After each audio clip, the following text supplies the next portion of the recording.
Hello মা। হ্যাঁ বলো। পৌষ পার্বণ তো এসে গেল, বাড়িতে কিভাবে সহজে পাটিসাপটা বানাবো বলো তো? পাটিসাপটা তো ওই তো প্রথমে পাটালিটা ছুরি দিয়ে কেটে নিবি। আচ্ছা, তারপর?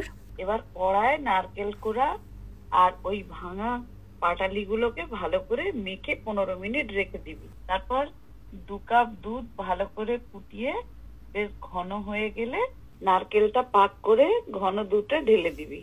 এবার নারকেলের সঙ্গে দুধটা ভালো করে মিশিয়ে অল্প একটু আটা দিবি। নারকেল আর গুড় ভালো করে পাক হয়ে গেলে এবারে তুলে রেখে দিবি। আচ্ছা, ঠিক আছে।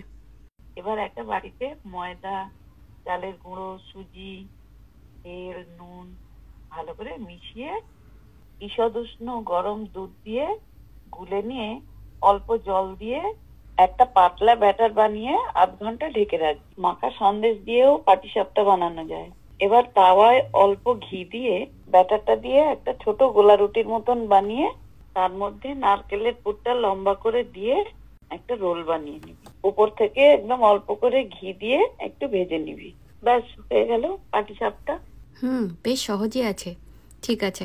খেয়ে জানাবি কিন্তু কেমন হলো।